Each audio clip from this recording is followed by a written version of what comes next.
Dans le livre des rois, au chapitre 18, en ces jours-là, le roi Akab convoqua tout Israël et réunit les prophètes de Baal sur le mont Carmel. Élie se présenta devant la foule et dit : « Combien de temps allez-vous danser pour l'un et pour l'autre ? Si c'est le Seigneur qui est Dieu, suivez le Seigneur. Et si c'est Baal, suivez Baal. » La foule ne répondit mot. Élie continua : « Moi, je suis le seul qui reste des prophètes du Seigneur, tandis que les prophètes de Baal sont 450. Amenez-nous de jeunes taureaux, qu'ils en choisissent un, qu'ils le dépècent, qu'ils le placent sur le bûcher, mais qu'ils n'y mettent pas feu. Moi, je préparerai l'autre taureau, je le placerai sur le bûcher, mais je n'y mettrai pas feu. Et vous, vous invoquerez le nom de votre Dieu, et moi, j'invoquerai le nom du Seigneur.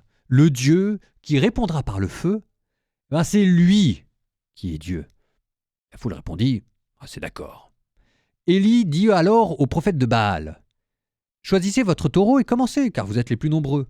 Invoquez le nom de votre Dieu, mais ne mettez pas le feu. » Ils prirent le taureau et le préparèrent, et ils invoquèrent le nom de Baal depuis le matin jusqu'au milieu du jour en disant : « Ô Baal, réponds-nous » Mais il n'y eut ni voix ni réponse, et ils dansaient devant l'autel qu'ils avaient dressé. Au milieu du jour, Élie se moqua d'eux en disant : « Criez plus fort, puisque c'est un Dieu. Il a des soucis ou des affaires, ou bien il est en voyage. Il dort peut-être, mais il va se réveiller. » Ils crièrent donc encore plus fort, et selon leur coutume, ils se tailladèrent jusqu'au sang avec des épées et des lances. Dans l'après-midi, ils se livrèrent à des transes prophétiques jusqu'à l'heure du sacrifice du soir, mais il n'y eut ni voix, ni réponse, ni le moindre signe. Alors Élie dit à la foule : « Approchez. » Et toute la foule s'approcha de lui. Il releva l'autel du Seigneur qui avait été démoli. Il prit 12 pierres selon le nombre des tribus des fils de Jacob, à qui le Seigneur avait dit : « Ton nom sera Israël. » Avec ces pierres, il érigea un autel au Seigneur. Il creusa autour de l'autel une rigole d'une capacité d'environ 30 litres. Il disposa le bois, dépeça le taureau, le plaça sur le bûcher, puis il dit : « Emplissez d'eau 4 cruches et versez-les sur la victime et sur le bois. » Et l'on fit ainsi. Il dit : « Une deuxième fois !» Et l'on recommença. Il dit : « Une troisième fois !» Et l'on recommença encore. L'eau ruissela autour de l'autel et la rigole elle-même fut remplie d'eau. À l'heure du sacrifice du soir, Élie le prophète s'avança et dit : « Seigneur, Dieu d'Abraham, d'Isaac et d'Israël, on saura aujourd'hui que tu es Dieu en Israël, que je suis ton serviteur et que j'ai accompli toutes ces choses sur ton ordre. Réponds-moi, Seigneur, réponds-moi pour que ce peuple sache que c'est toi, Seigneur, qui es Dieu et qui a retourné leur cœur. » Alors, le feu du Seigneur tomba. Il dévora la victime et le bois, les pierres et les poussières, et l'eau qui était dans les rigoles. Tout le peuple en fut témoin. Les gens tombèrent face contre terre et dirent : « C'est le Seigneur qui est Dieu. C'est le Seigneur qui est Dieu. »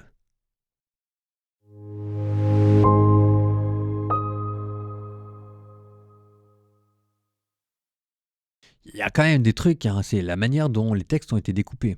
Enfin, vous entendez à la manière dont je l'ai raconté, j'ai un peu exagéré, mais c'est fait exprès. Ce texte-là, il est fait pour être lu comme ça. Il y a quelque chose de truculent là-dedans. Vous êtes dans Zorro. Bon, là où je dis que c'est quand même curieux la manière dont c'est découpé, c'est qu'on s'arrête juste avant la fin. C'est quand même, il manque une ou deux phrases. Là, Élie vient de faire le sacrifice, et normalement, la phrase qui suit, c'est : « Bon, puisque c'est le Seigneur qui est votre Dieu, amenez-moi les prophètes de Baal et je vais tous les égorger. » Elle arrive et il les égorge. Bon. Alors je suppose qu'on doit estimer que c'est un passage qui est un peu trop violent, donc l'a enlevé. C'est un peu dommage parce que c'est ça aussi dans la Bible, la parole de Dieu. Et puis il y a des choses à dire là-dessus. Et on a le droit d'écouter des textes violents sans se dire qu'il faut leur ressembler. On a bien compris que Élie, il ne fallait pas l'appliquer comme ça au pied de la lettre. Donc je vous renvoie à mon podcast La Bible en un an. Mais c'est quand même dommage de toujours caviarder des textes qui sont magnifiques en se disant « Ah, les lecteurs que j'ai ont des oreilles sensibles. Moi, je dis, c'est un peu paternaliste, quoi. Alors, je vais pas refaire le texte parce que vous sentez là-dedans tout l'aspect truculent qu'il y avait. Je voudrais juste donner un tout petit éclairage historique. Parce qu'en fait, ce que vient de faire Élie, c'est qu'il vient de refaire un autel. Vous allez me dire, bah oui, d'accord, très bien. Bah oui, sauf que normalement, les Juifs, ils sont pas censés faire des autels n'importe où, hein, en tout cas pas à cette époque-là. Hein.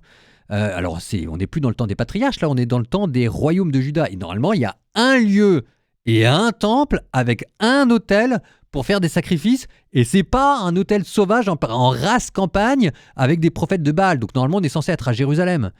Sauf que, à cette époque-là, le royaume du Nord s'est séparé de Jérusalem pour précisément ne plus offrir des sacrifices à Jérusalem, parce que c'était considéré comme une volonté de la part des Judéens de centraliser religieusement toute cette partie nord d'Israël et de les administrer depuis Jérusalem. Donc il s'agissait d'affirmer son indépendance. Du coup, ils s'étaient tournés vers d'autres dieux, ils avaient fait d'autres idoles, ils avaient fait d'autres autels. Et là, voilà qu'au milieu de tout ça, vous avez Élie qui réinvoque le Seigneur Dieu dont le nom réside à Jérusalem, qui à cette époque-là est la capitale concurrente du roi Akab, hein, et qui fait son sacrifice à l'heure du soir.